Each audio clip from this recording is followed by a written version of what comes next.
ওসমান হাদিদের কানের মধ্যে, ব্রেইনের মধ্যে যদি তোমরা মারো বুলেট, আই সন্ত্রাসেরা, এক হাদিরে দমাইতে পারো, দুই হাদি দমাইতে পারো, তবে আল্লাহ পাক আরো 4 জন হাদি বানায়া দিবে, যাদের ঈমান হবে বড় মজবুত। এরা মরণের জীবনেও কোনোদিন ডরায় না, জীবনেও কোনোদিন ভয় পায় না। মুরব্বীরা চিনলে চিনতে পারে, আবার না চিনলে নাই, তবে জুয়ান পোলারা হাদিরে ভালো করেই চিনে। এই হাদিরা জীবনে কোনোদিন কোনো মানুষের সন্ত্রাসীরে ভয় পায় না, এরা গুলিরে ডরায় না। এই জন্যই তো ময়দানে নাইমা কথা বলে। আর এদের বিনিময়ে তো 16 বছরের ফ্যাসিস্টরা বিদায় নিতে বাধ্য হয়েছে, ঠিক কিনা? এরা বড় দামি, এদের ঈমান বড় মজবুত।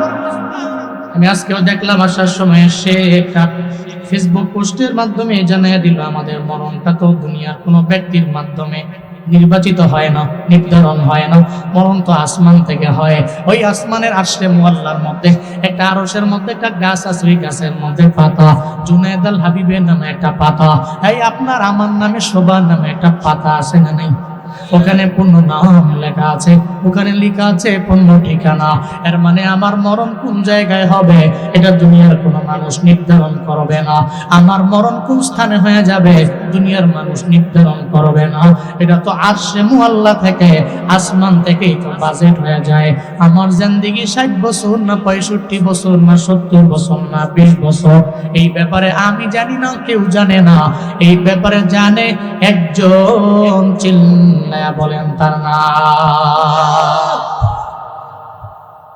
কোন জায়গায় আমার মরণ হবে আমার জানা নাই, জানি আমার মালিক, আমার রব জানে, কেউ জানে না। এই জন্য তো হাদিয়ে কয়, আমারে মাইরা লাইতে পারো, অসুবিধা নাই, তুমি আমার ফুলায় আছে, ফুলায় আমি যেই লাইনে, ওই লাইনে আমার ছেলে যাবে, আমার নাতিও যদি হয়, নাতিও তো এই লাইনে যাবে। আমরা দুনিয়াতে চিন্তা করি না মরণের, চিন্তা করি না বুলেটের, চিন্তা করি না বোমার, চিন্তা করি না গুলি, চিন্তা করি আমার মরণ তো আমার আল্লাহ আসমানে নির্ধারণ করে রাখছে। আমার চিন্তা নাই, মইরা গেলে তো মইরা গেলাম। তবে দুনিয়াতে কোনো জালেম রে বিন্দু মাত্র পরিমাণ সার দিতে রাজি না। যারা ইনসাফ দুনিয়ার মধ্যে কায়েম করবার চায়, এরা তো মনে করে আমার মরণটা তো কোনোভাবেই আমার ঘরের মধ্যে হওয়া উচিত না। আমার মরণ তো হবে আমির হামজার মতো, আমার মরণ হবে হযরতে হানজালার মতো, আমার মরণ তো হবে আসওয়াদ রাদিয়াল্লাহু আনহুর মতো। যারা ঘরের মধ্যে মরে নাই, এদের মরণ হয়েছে জমিনের মধ্যে। এরা কাফের বেঈমানের বিরুদ্ধে যুদ্ধ করে, এদের তাজা রক্ত জমিনের মধ্যে বিলীন করে দিয়া এরপরে শাহাদাতের পেয়ালা এরা পান করেছে। এখন মারহাবা। জন্য মুমিনের মরণে বিন্দু মাত্র পরিমাণ মুমিনের কোনো চিন্তা নাই। তবে মরণের আগে কিছু পুঁজি বানাইয়া কবরের মধ্যে যাওয়া লাগবে রে বাবা। কবরে পুঁজি ছাড়া যেও না, কারণ কবর তুমি কোন বেটা, কোন বেটার পোলা, কোন জায়গায় তোমার বাড়ি, কোন দলের লিডার, কোন দলের নেতা, জীবনেও কোনোদিন কবর এটা চিন্তা করে না, কবর এটা দেখে না, কোনোভাবেই কবর তোমারে জিজ্ঞাসা করবে না কোন ঘরের পোলা তুমি, কোন বাড়ির পোলা। কবর চিনে তোমার ঈমান, কবর চিনে তোমার আমল, কবর চিনে তোমার বিশ্বাস, অগাধ বিশ্বাস আর আমলের লাইনে কি পরিমাণে আগাইলা, কবর তো এই ব্যাপারে ধারণা রাখে। এর বাইরে কবর তোমারে বিন্দু মাত্র পরিমাণ গণনা করার টাইম নাই। মাটি তোমারে চিনে না, কারণ এই কবরে এত পরিমাণে পাওয়ার।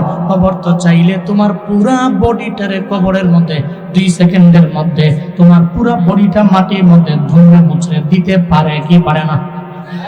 এই জন্যই তো মুমিন চিন্তা করে মরণের জন্য পুঁজি নিয়ে যাব। সাইয়্যিদাতু নিসাই আহলিল জান্নাহ ফাতেমা রাদিয়াল্লাহু আনহা, কি পরিমাণ দামি একজন নারী ফাতেমা রাদিয়াল্লাহু আনহা। মদিনার নবী কয় জান্নাতের মধ্যে সরদারি নারী হবে আমার কন্যা ফাতেমা। সুবহানাল্লাহ, জোরে পড়ে না? এত দামি নারী, এরপরেও মরণের আগে চিন্তা করে মরণ রে লইয়া, চিন্তা করে মরণ রে লইয়া। অথচ যেই নারী জান্নাতি নারী, জান্নাতের সরদারি নারী। কিন্তু আমগো এলাকার আম্মা জানেরা তো জীবনেও কোনোদিন মনে হয় জান্নাতের সার্টিফিকেট পায় নাই, নবীরে দেখে নাই, আল্লাহরেও পায় নাই। এরপরেও যেই পরিমাণ স্বামীর সাথে বাধ্য হয়, এরপরেও যেই পরিমাণ পেপর দেয় আমার মা বোনেরা চলে, মনে হয় জান্নাতের সার্টিফিকেট মনে হয় দুনিয়ার মধ্যে উনি পেয়েই গেছে।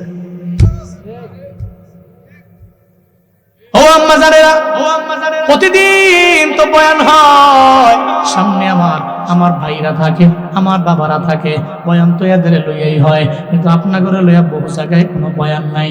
এই কারণেই তো ডানে বামে রাস্তাঘাটের মধ্যে মা বোনেরা বেপর্দায় চলে বেশি, এরা পর্দা ভুলে গেল। ডানে বামে ঘুরে ঘুরে যে দেখবেন বিভিন্ন জায়গায় আবার গানি টিজিং এর শিকার হয়ে যায়। এমন হালাতে রাস্তার মধ্যে ডানে বামে ঘুরে মনে হয় যে কোনো একটা মহিলা না মাইয়া না কি হালাত, এটা কি বেডা না বেডি এটাও পর্যন্ত চেনা যায় না। পুরুষের দেশে বের হয়ে যাচ্ছে, আর ঈদের কারণে মার্কেটের মধ্যে ঢুকে যায় না। আর ঈদের 2 দিন আগে তো মার্কেটের মধ্যে যাওয়া যায় না, মহিলাদের ভিড়ে পুরুষেরা যে মার্কেট পর্যন্ত করতে পারে না। ঠিক কিনা? ঠিক কিনা? বেপরদায় চলে, নামাজ পড়ে না, স্বামীর অবাধ্য হয়ে যায়, মরণের চিন্তা নাই। ভুলে গেছে আমরা মায়েরা বোনেরা আগের দিনে দাদিরা চাচিরা কেমন ছিল, এরা এদের ফলো করে না, মনে করে এরা আগের দিনের মানুষ।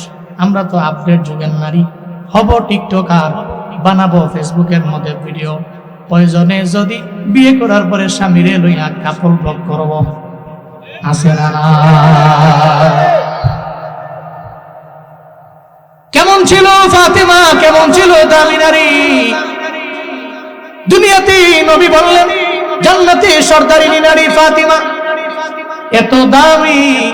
এত দামি হওয়ার পরেও উনি ইন্তেকালের আগে ওনার কয়েকদিন জ্বর ছিল। মনোযোগের কান লাগায় শুইনেন রে বাবা, ইন্তেকালের আগে অনেকদিন ওনার জ্বর ছিল। জ্বরে পইরা হঠাৎ করে উনি জোহরের পরে একদিন বসে রইলেন।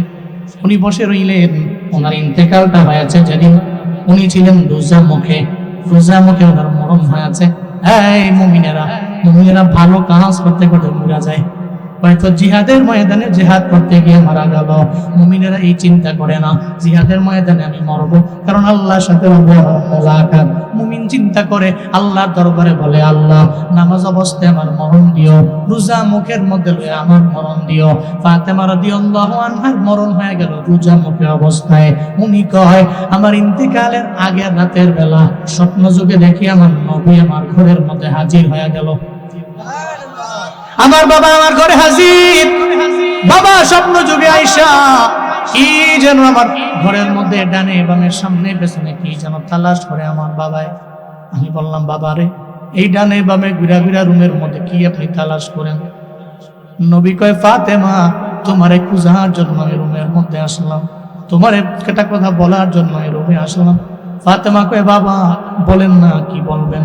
আমার নবী কয় ফাতেমা রে, তোমার মরণের কথা বলার জন্য আইছি। এই যে সাহারির সময় তুমি সাহারি করবা আলীর সঙ্গে, আমার জামাতা আলী তোমার সামনে থাকবে, কিন্তু ইফতারটা তুমি দুনিয়া জমিনের মধ্যে করতে পারবা না। ইফতার করবা আমি নবীর সঙ্গে হবে তোমার ইফতার, তবে এটা দুনিয়াতে নয়, জান্নাতি দস্তরখানা।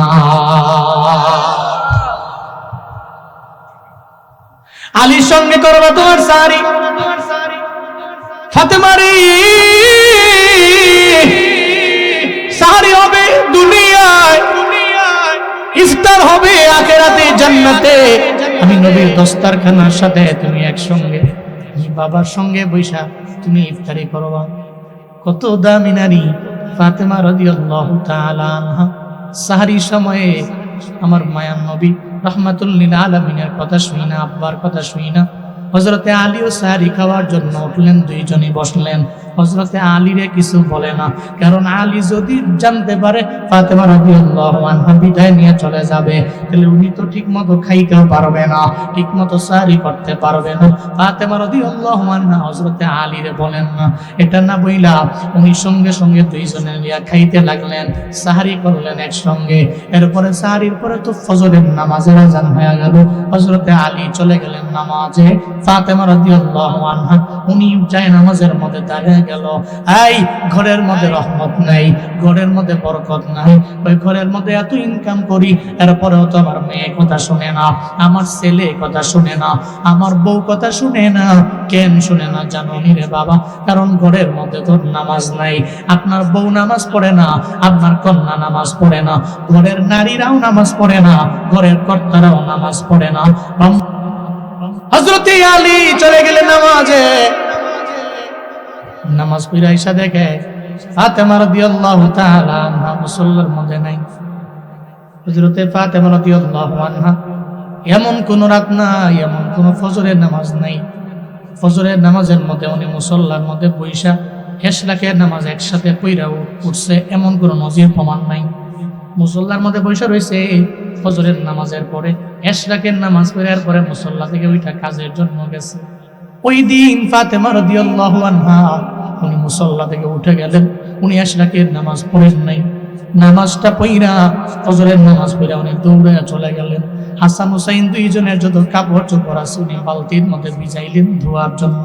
এরপরে আবার গেলেন রান্নাঘরের মধ্যে, ওই রান্নাঘরের মধ্যে বড় একটা পাতিলার মধ্যে পানি গরম করলেন, ওই পাতিলাটা উনি চুলার মধ্যে দিলেন গরম করার লক্ষ্যে। এরপরে ফাতেমা রাদিয়াল্লাহু আনহা এরপরে উনি চলে গেলেন আর একটা জায়গার মধ্যে বড় একটা বল নিলেন, ওখানে উনি খামির করতে লাগলেন, রুটি বানাবে, খামির করতে লাগলেন। একটা জায়গার মধ্যে বালতির মধ্যে কাপড় চোপড়, আর একটা জায়গার মধ্যে পানি গরম, আর একটা জায়গার মধ্যে ফাতেমা রাদিয়াল্লাহু তাআলা আনহা খামির বানাইতে লাগলেন। হযরতে আলী আয়েশা দেখে রে ফাতেমারে মুসল্লার মধ্যে পাওয়া যায় না, পেরেশানির মধ্যে পড়ে গেলেন। জীবনে কোনোদিন আমি আমার ওয়াইফরে দেখি নাই, আমার স্ত্রী ফাতেমারে আমি জীবনে কোনোদিন দেখি নাই যে ফাতেমা এই জায়গা থেকে ইশরাকের নামাজ না পড়া উঠছে। আজকে উঠলো কে? আলী বুঝতে বাকি নেই, যে কোনো একটা কাহিনী আছে না নাই, আছে না নাই? চিন্তায় পড়ে গেলেন, দৌড়ে চলে গেলেন, যা দেখে রান্নাঘরের মধ্যে ফাতেমা রাদিয়াল্লাহু তাআলা আনহা উনি পানি গরম করতে লাগলেন, আবার এক জায়গায় খামির করতে লাগলো। হযরতে আলী যে বলে, ও ফাতেমা, ও স্ত্রী আমার, তুমি আজকে এতগুলা খামির কেন করো? রুটি কার জন্য বানাও? এত পানি তুমি কেন গরম করো? শুধু তাই না, বলো না এত কাজ তুমি কি জন্য করার জন্য ব্যাকুল হয়ে গেল? তোমার বড়িতে জ্বর, এই জ্বর লইয়া তুমি এত কষ্ট করার জন্য কেন? তুমি এতগুলা কাজ কেন একসাথে করো?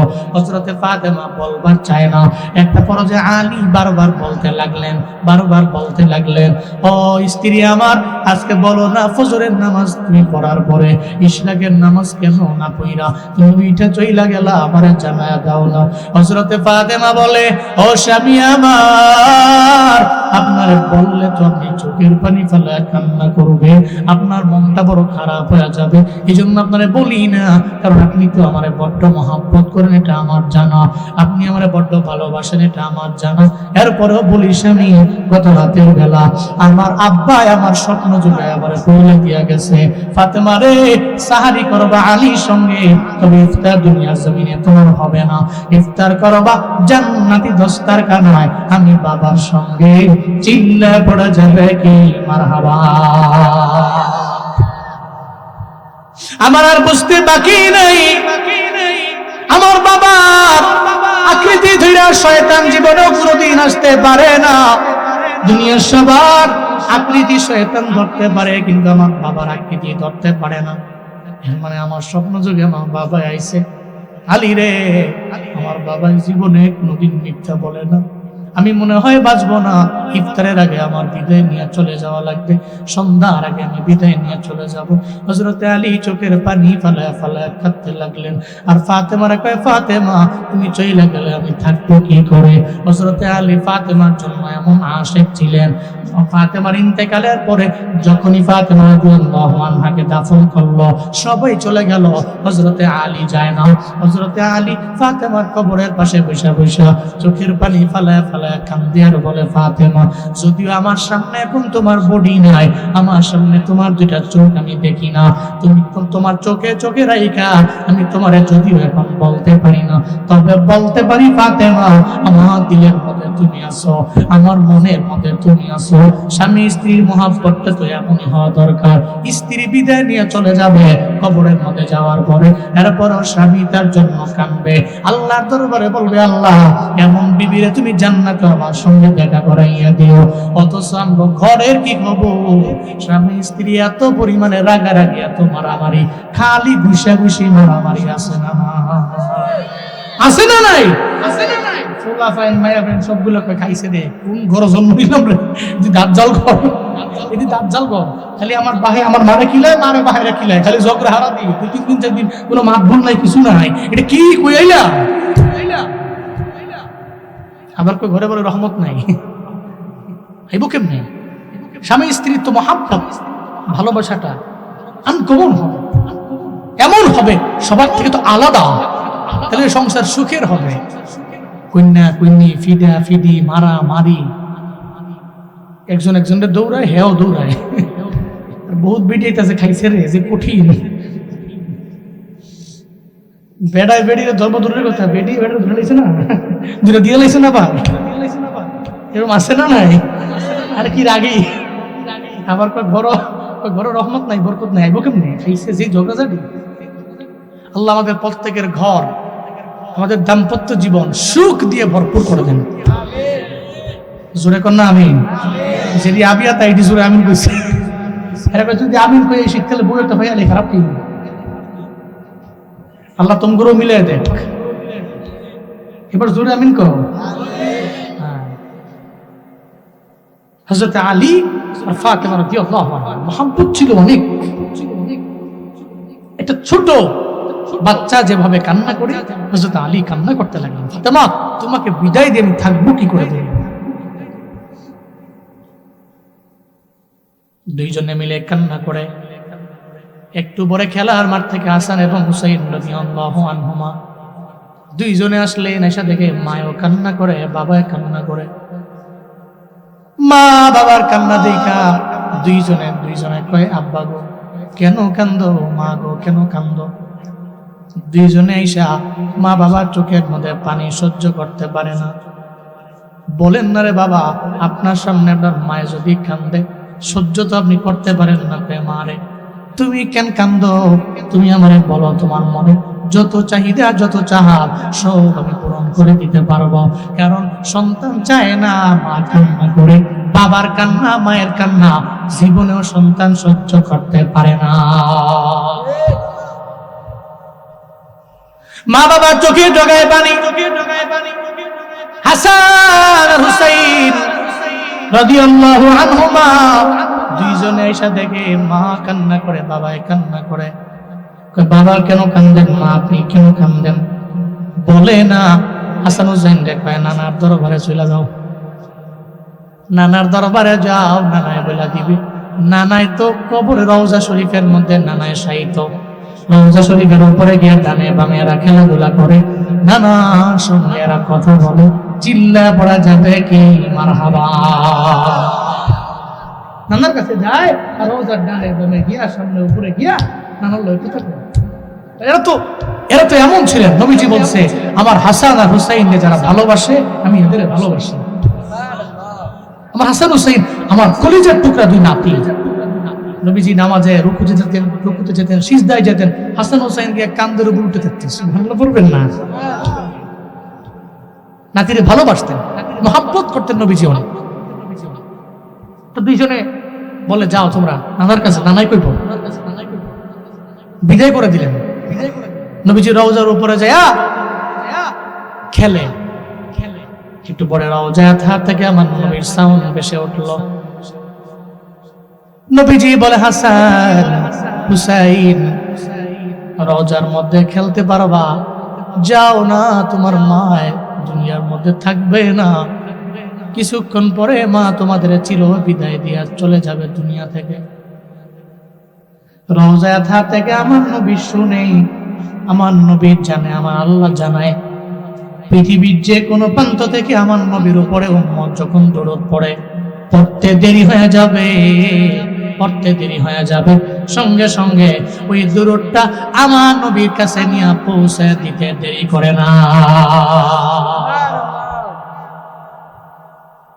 নবী সত্যিকারের আশিক হয়ে যাও, ফেক না, মিথ্যা না, মন থেকে আমার নবী সত্যিকারের একজন আশিক যদি হইতে পারো, কবরের পাশে গিয়ে তুমি দাঁড়াইবা, তুমি নবীরে সালাম দিবা, তুমি নবীর এত খাঁটি আশিক যদি হতে পারো, নবীরে সালাম দিলে নবী তোমার সালামের জবাব দিবে, তুমি তোমার কানে শুনতে পারবে রে বাবা।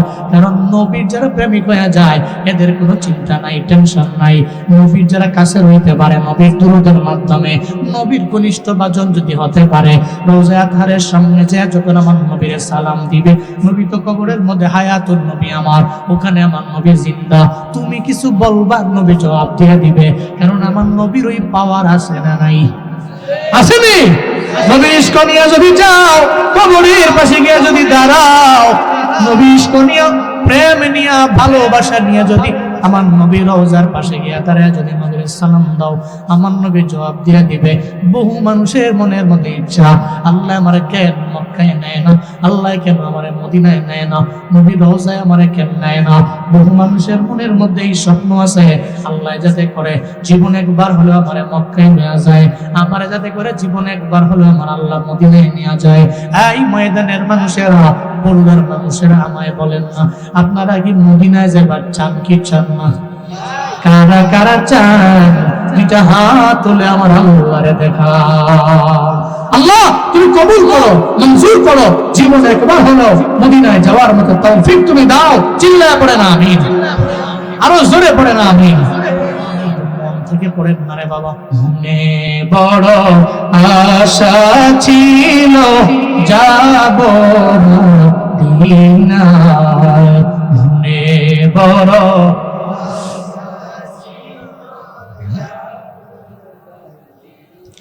সালাম আমি করব গিয়ে, সালাম আমি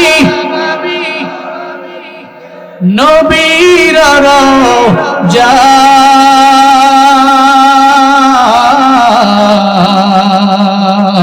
রওজায়, মনে বড় আশা ছিল, মনে বড়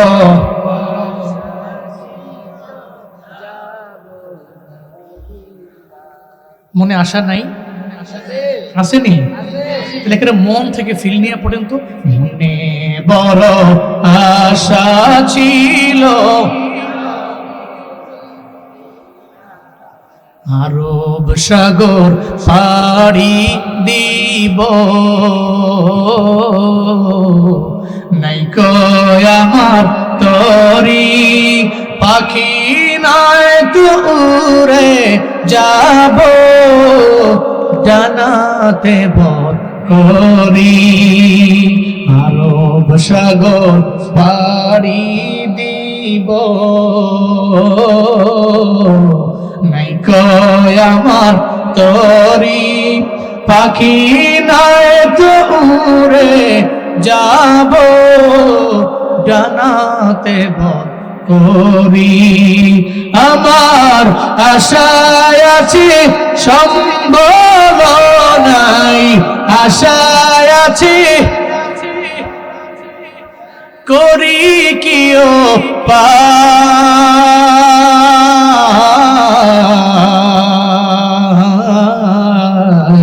মনে বড় আশা ছিল, মনে বড় আশা ছিল যাব মা, কৌশল কইরা লইয়া যাইও, কৌশল কইরা সোনার মদিনা,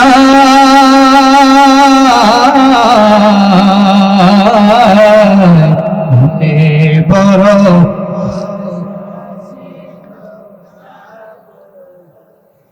মনে বড় আশা ছিল যাব মা।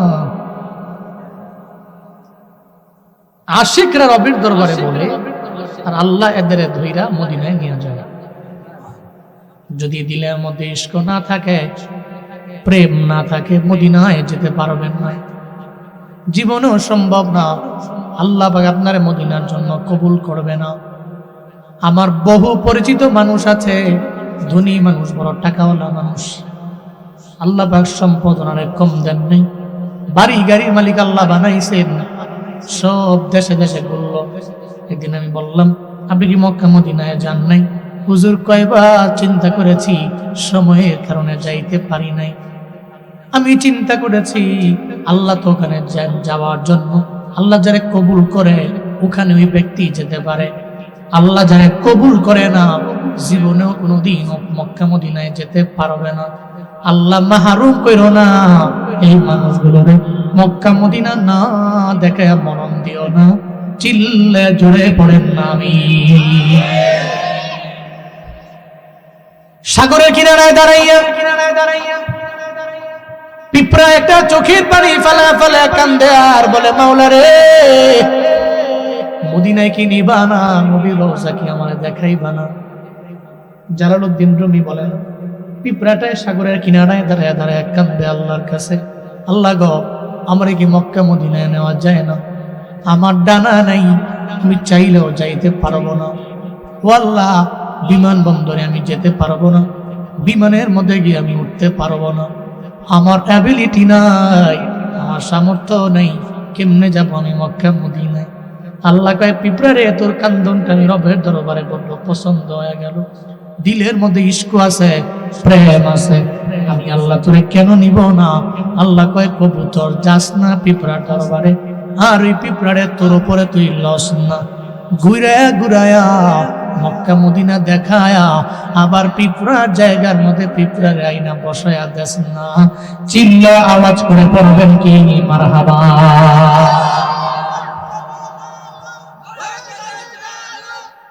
কবুতর আইসা কয়, পিঁপড়ারি,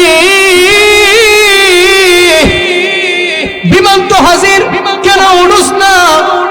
বিমান তো আইসা পড়ছে, পাসপোর্ট লাগবে না, ভিসা লাগবে না। আমি কবুতর তো আমি এসে পড়ছি, আমার আল্লাহ আমারে পাঠায়া দিছে, এই পিঁপড়া তুই আমার উপরে ওঠ। যখন পিঁপড়াটা কবুতরের উপরে উঠছে, কবুতর যায় মক্কায় তারে ঘুরাইয়া মদিনায় নিয়ে গেছে। মদিনা হয় নবীর রওজার দিকে। কবুতর কয়, পিঁপড়া দেখ না, নিচে নবীর রওজা, সবুজ গম্বুজটা ওই জায়গার মধ্যে আছে, দেখ না। পিঁপড়ারে দেখাইয়া মদিনা দেখাইয়া তার মনের আশা পূরণ কইরা তারে তার জায়গার মধ্যে না বসে দিয়া কয়, পিঁপড়ারে গুড বাই, চলে যাই। তবে কেন, কেমনে যাইতে পারছো জানোনি? তোমার তো কোনো পুঁজি নেই, পুঁজি আছে আমার নবীর প্রতি, তোমার প্রেম আছে, নবীর প্রতি ইশক আছে। এই ইশকের কারণে আমার আল্লাহ আমারে তোমার দরবারে পাঠাইছে, তোমারে মক্কা মদিনা দেখাইয়া, আর আমি দেরি করি নাই, আবার তোমার জায়গায় তোমার আইনা বসে দিলাম। চিল্লা পড়বেন কি সুবহানাল্লাহ। ওখানে যেতে টাকা লাগে না, লাগে ইশক। ইশক নিয়ে চলিও, যে প্রেম তোমারে মদিনায় নিয়ে যাবে গোলাম, যেই প্রেম তোমারে মদিনায় নিয়ে যাবে, ওই প্রেম নিয়ে চইল, ওই ইশক নিয়ে চইল, আল্লাহ পাক মক্কা মদিনায় নিবে। আর ওখানে যায় যদি আমার নবীর রওজার সামনে নবীরে সালাম দাও, আমার নবীও জবাব দিবে। হাসান হুসাইন রাদিয়াল্লাহু আনহুমা রওজা শরীফের উপরে বৈশা বৈশা যখন খেলাধুলা করতে লাগলো, আমার নবী কয়, রওজা তার থেকে আসান রে, তোমার মা এই দুনিয়া থেকে বিদায় নিয়ে চলে যাবে, সন্ধ্যার আগে তোমার মা চলে যাবে, জীবনে কোনোদিন মা বলে ডাকতে পারবা না, আর মার চেহারা দেখতে পারবা না, দূরে যাও। আমি নবী রওজার পাশে পড়ে আইসু, নানার কবরের পাশে পড়ে আইসু, এমন যাও না, এখন মার থেকে যায় বিদায় নিয়ে যাও। হাসান হুসাইন দৌড়ে চলে গেলেন ফাতেমা রাদিয়াল্লাহু আনহার দরবারে, আর যায় চোখের পানি ফালায় আর কয়, মা বিদায় দিয়া চইলা যাবা, কেন একটু আগে আমাদের বললা না? আমরা তো এই আধা ঘন্টার সময় তোমার চেহারা দেখতে পারতাম না। বাবারে তুমিও বললা না, মাও আমাদের কাছে বলে না। মারে বিদায় দিয়া যদি চইলা যাও, তাহলে আমরা কেমনে থাকবো তোমায় ছাড়া? চোখের পানি ফালায়া ফালায়া ফাতেমা রাদিয়াল্লাহু আনহার সামনে কান্না করতে লাগলেন। এবার হাসান কান্দে, হুসাইন কান্দে, আলী কান্দে, ফাতেমাও কান্না করে। ফাতেমা কয়, হাসান রে কান্দো না, আমার বাবাই তো আছে, তোমার নানাই আছে। যখন মনটা খারাপ হয়ে যাবে, আমার বাবার রওজা পাশে, রওজা শরীফের পাশে গিয়া বইসা আমার বাবার সঙ্গে কথা বলবা। এরপর আমি মায়ের জন্য তুমি মন খারাপ করে তোমরা থাকবা না, এটা বইলা বিদায় নিয়ে চলে যাবে। ফাতেমা রাদিয়াল্লাহু আনহা ইন্তেকালের আগে ডাকলেন, স্বামী রে, স্বামী রে, দুটা কথা বইলা আমি তো বিদায় নিয়ে চলে যাব, আমি দুনিয়ার মধ্যে থাকতে পারবো না। কারণ আমার বাবা যেহেতু আমার স্বপ্নে জানা গেল ইফতারের আগেই তো আমার মরণ হয়ে যাবে। আপনার কাছে আমি দুইটা আরজি জানাই। এক নাম্বার আরজি, ও স্বামী আমার, আমি আপনার ঘরের মধ্যে আসার পরে আমি আপনার হক ছাড়া জিন্দেগিতে আমি আদায় করতে পারি নাই। আপনি আমার স্বামী, স্বামী হিসাবে যতটুকু করার দরকার আমি করতে পারি নাই। আপনি আমার প্রতি রাগ হয়ে যায়েন না, আপনি আমার প্রতি নারাজ হয়েন না। যদি আপনি নারাজ হয়ে যান, আসরের ময়দানে যদি আল্লাহর দরবারে আপনি যদি বলেন আমি ফাতেমার প্রতি নারাজ, আমি সন্তানের জন্য আমার বাবায় আসরের ময়দানে এত মানুষের ভিড়ে আমার বাবায় লজ্জিত হয়ে যাবে, আমি বরদাস্ত করতে পারবো না, এটা আমি সহ্য করতে পারবো না। ও স্বামী আমার, আপনি আমারে ক্ষমা করে দিন। আপনি আমারে বলেন না, আমি তো আপনার ঘরে আসার পর আপনার যত হক আছে আমি আদায় করতে পারি নাই, এই কারণে আপনি আমার প্রতি রাগ কিনা। হযরতে আলী কয়, ফাতেমা রে কি কথা বললা তুমি, তুমি আমারে এমন কি কথা বললা? ফাতেমা রে আমি তো তোমার প্রতি পরিপূর্ণ রাজি, অথচ আমি চিন্তা করতেছি আমার ঘরের মধ্যে তুমি আসার পরে আমি তোমারে ঠিক মতো খাবার দিতে পারি নাই। তুমি দু জাহানের নবী, আমার বাদশা নবী, কামলিওয়ালা নবীর কন্যা, তুমি এত দামি নারী, জান্নাতি সরদারি নারী, আমার ঘরে আসার পরে তোমারে আমি ঠিক মতো কাপড় চোপড় দিতে পারি নাই, ঠিক মতো খাবার দিতে পারি নাই, আমি ঠিক মতো তোমার হক আমি আদায় করতে পারি নাই। তুমি আমারে বলো না ইন্তেকালের আগে তুমি আমারে মাফ করছো কিনা? স্ত্রী স্বামীরে কি কয়, স্বামী বিবিরে কি বলে, স্ত্রী স্বামীরে কি বলে, স্বামী বিবিরে কি বলে? আয় আম্মা জানেরা, আপনারা তো স্বামীর খেদমত করেন, ভালো ব্যাপার, স্বামীর বাধ্য ভালো ব্যাপার। তবে কিছু আম্মা জান আছে, কিছু নারী আছে স্বামীর হক ঠিক মতো আদায় করে না। ইন্তেকাল করছেন স্বামীর মনে কষ্ট দিয়া, আল্লাহর কসম একবার, আল্লাহর কসম দুইবার, আল্লাহর কসম শতবার, স্বামী যার প্রতি অসন্তুষ্ট উনি জীবনেও কোনোদিন রবের জান্নাতে যেতে পারবে না, পারবে না উনি, পারবে না। স্বামী রাজি, স্বামী রাজি তো আল্লাহ রাজি, আল্লাহ রাজি। স্বামীর রাজি কইলেন আম্মা, স্বামীর রাজি করে চইলেন, স্বামীর সন্তুষ্ট করে চইলেন, আপনি দামি হতে পারবেন। মদিনার নবী তো বলছে 4 গুণে গুণান্বিত নারী, 4 গুণে গুণান্বিত নারী, এরা জান্নাতি নারী। মদিনার নবী কয়, ইদা সাল্লাতিল মারওয়াতু খামসাহা, 1 নম্বরে যেই নারী 5 ওয়াক্ত নামাজ আদায় করে, 2 নম্বর ওয়াসামাত শাহরাহা, রমজান মাসে 30টা রোজা যেই নারী রাখলো, এরপরে ও আহসানাত ফারজাহা, ওই নারী জান্নাতের নারী যেটা সতীত্বের হেফাজত করে চললো, স্বামীর যত হক আছে ঠিকমতো আদায় করলো যেই নারী, ও আতাআত যাওজাহা, ও আতাআত বালাহা, স্বামীর খেদমত কইরা আনুগত্য কইরা যেই নারী চলতে পারলো, এর মানে 4 গুণে গুণান্বিত যেই নারী, 1 নম্বরে নামাজ, 2 নম্বরে রোজা, 3 নম্বরে স্বামীর খেদমত, 4 নম্বরে সতীত্বের হেফাজত করে যেই নারী চলতে পারলো, ওই নারীর ব্যাপারে মদিনার নবী কয়, হাসরের ময়দানে আল্লাহ বলবে, ও নারী তুমি 4 গুণে গুণান্বিত নারী, উদখুলিল জান্নাহ। সুবহানাল্লাহ, জোরে পড়ে না। নারী রে তুমি জান্নাতের মধ্যে যাও। আল্লাহ পাক আমরে হাজির মারুফের সিগা দিয়ে আল্লাহ বলবে, এই নারী উদখুলি আল জান্নাহ, এই নারী তুমি জান্নাতের মধ্যে ঢুকে যাও। এবার নারী বলবে, আল্লাহ জান্নাতের দরওয়াজা 8টা, কোন দরওয়াজা দিয়ে জান্নাতের মধ্যে ঢুকবো? মদিনার নবী তাও জানায়া দিল, মিন আইয়াবুল জান্নাতি শিতি, ওই জান্নাতের 8টা দরওয়াজা, যেই দরওয়াজা দিয়ে মন চায়, যেই দরওয়াজা দিয়ে মন চায় ওই দরওয়াজা দিয়া নারী তোমার 4 গুণের কারণে তুমি এই মুহূর্তে জান্নাতে ঢুকে যাও। চিল্লা পড়া যাবে কি সুবহানাল্লাহ। 4 গুণে গুণান্বিত নারী তুমি, তুমি জান্নাতে ঢুকো, এখনই ঢুকো।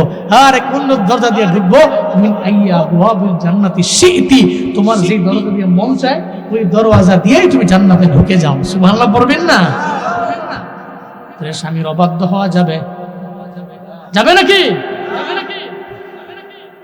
আমরা তো আম্মা জানেরা, বড়রা আর আম্মা জানেরা, স্বামীর খেদমত করবেন না, বাধ্য হবেন না, বাধ্য নারী হবেন, বাধ্য বিবি হবেন। ফাতেমা রাদিয়াল্লাহু আনহা কয়, স্বামী আপনি আমারে মাফ করে দেন, এটা 1 নাম্বার আপনার দরবারে আমার কথা। 2 নাম্বার, স্বামীরে আমি তো ইফতারের আগেই মারা যাব, আমি তো সন্ধ্যার আগেই মারা যাব। আমি যখন বিদায় নিয়ে চলে যাব আপনি চিন্তা করবেন না আমার জানাজা আগামীকাল দিনের বেলা দিবেন, এই চিন্তা করবেন না। আপনি এই চিন্তা করবেন না যে আগামীকাল দিনের বেলা আপনি সবার দরবারে পাবলিসিটি করবেন আর মানুষ আমার জানাজার মধ্যে আসবে, এই চিন্তা নিয়ে আপনি আমার জানাজার আমার দাফনের লেট আপনি করবেন না, অপেক্ষা করবেন না দাফনের জন্য, দিন আসার অপেক্ষা আপনি করবেন না। রাতের বেলা যত আশেপাশে যত অল্প লোক আছে এদের দিয়েই তো আমার জানাজার ব্যবস্থা করে ফেলবেন, আমার দাফন করে ফেলবেন, রাতের বেলায় আমার দাফন করে ফেলবেন। হযরতে আলী কয়, ফাতেমা রে এটা কেমন সম্ভব আমায় বলো না, তুমি দু জাহানের বাদশা নবীর কন্যা, তুমি দামি নারী, জান্নাতের সর্দারিনী নারী, যখন তোমার মরণের ব্যাপারে শুনবে মানুষ দলে দলে তোমার জানাজায় অংশগ্রহণ করার জন্য চলে আসবে। ফাতেমা রে দিনের বেলা আমি কেন জানাজার ব্যবস্থা করতে পারবো না? হযরতে ফাতেমা রাদিয়াল্লাহু আনহা কয়, স্বামী রাতের বেলা কেন আমার দাফন কার্য সম্পাদন করবেন জানেননি? আমি চাই না আমার জানাজার মধ্যে হাজার হাজার মানুষ হবে, লাখো লাখো মানুষ হবে, সব যখন আসবে অনেক মানুষ আমার দিকে তাকায় থাকবে, সামনে থাকবে আমার খাটিয়া, আমার কফিনটা যখন সামনে এদের পড়া থাকবে কত মানুষ চিন্তা করবে দুজাহানের বাদশা নবীর মেয়েটা অনেক লম্বা না খাটো, এই দুজাহানের বাদশা নবীর কন্যাটা উনি কি লম্বা না খাটো, উনি কি মোটা না চিকন, এটা দেখে আমার পর্দার লঙ্ঘন হবে, এরা সবাই গিয়ে গিয়ে সমালোচনা করতে পারে। স্বামী রে এজন্য দিনের বেলা কোনোভাবেই আমার জানাজা দিতে পারবেন না। হাসরের ময়দানে আল্লাহ যদি কয়, ফাতেমা তুমি নবীর কন্যা, জান্নাতের সর্দারিনী নারী, তুমি দামি নারী, তুমি কেমনে পর্দার লঙ্ঘনটা করলা? তুমি কেন তোমার স্বামীরে বলতে পারলা না রাতের বেলায় তোমার দাফন হবে, দিনের বেলায় হবে না? কেন তুমি এটা বলতে পারলা না? হাসরের ময়দানে আমার আল্লাহ যদি আমারে বলে এতটুকু পর্দার লঙ্ঘন তো তোমার হয়ে গেল, তাহলে জান্নাতে যাওয়া আমার বন্ধ হয়ে যাইতে পারে। স্বামী রে এই জন্য দিনের বেলা আমার দাফন করবেন না, দিনের বেলা আমার জানাজা দিবেন না, আমার পর্দা লঙ্ঘন হয়ে যাবে। সন্ধ্যা বেলায় আমার মরণের পরপরই সন্ধ্যা বেলায় রাতের মধ্যে সব মানুষের বলার দরকার নাই, জানানো দরকার নাই, আপনারা কয়েকজনে মিলে আমার জানাজা দিয়া আমার কবরের মধ্যে শুয়ে দিবেন, আমার দাফন করবেন, চিল্লায় পড়বেন কি মারহাবা।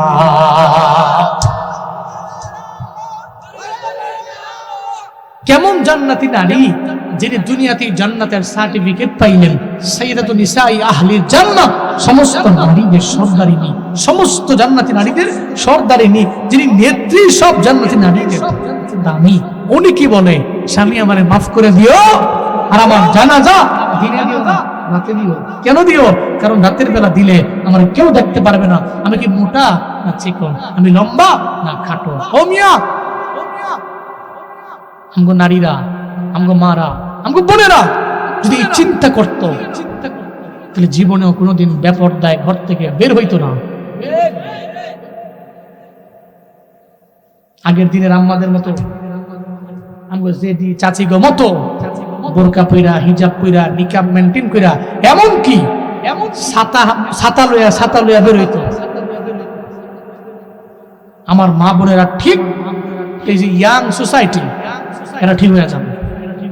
আচ্ছা বলেন তো, মহিলা মাদ্রাসায় একটা মেয়ে, উনি মহিলা মাদ্রাসায় পড়ে, হিজাব মেনটেন করে, নিকাব মেনটেন করে, সুন্দর করে রাস্তা দিয়ে হাঁটতেছে, আল্লাহর কসম ওই পোলা যত বকাটি হোক না কেন ও চিন্তা করবে 10 বার যে আমার বোনটা হিজাব মেনটেন করে, নিকাব মেনটেন করে চলতেছে, কোনোভাবেই আমি তাকে ইপটিজিং করতে পারি না, তার ব্রেন তারে বাধা দিবে, তার আকল তারে বাধা দিবে। আর যেই মেয়ে পর্দা করে না, হিজাব করে না, একেবারে এমন পোশাক পরছে, ওলাই তো দেখে মাথা নষ্ট। কারণ নারীকে বানানোই হয়েছে পুরুষকে সুশোভিত করার লক্ষ্যে। আল্লাহ পাক বলেছেন যুয়িনা লিন-নাস হুব্বুশ শাহাওয়াতি মিনান নিসা, সুশোভিত করা হয়েছে নারীদেরকে এক নম্বরে পুরুষদের জন্য। আল্লাহ বলেছেন, তো দেখলে তো মাথা নষ্ট হবে, এই পোলাপানদের মাথা নষ্ট হয়ে যাবে, এই ছেলেরা তো পাগলের মতো হয়ে যাবে। নারী যদি নিজেকে ঢেকে ঢেকে ঢেকে বের হয়, তাহলে আমার যুবকেরা এরা জীবনে কোনোদিন ইপটিজিং করবে না, নারীকে উত্তেজিত করবে না, সবসময় এই নারীকে সম্মান করবে, শ্রদ্ধা করবে। এই জন্য মা বোনেরা পর্দায় থাকতে হবে, পর্দায় চলতে হবে। আল্লাহ আমার মা বোনদেরকে পর্দায় থাকার, পর্দায় চলার তৌফিক দান করেন। সকলে পড়েন আমিন।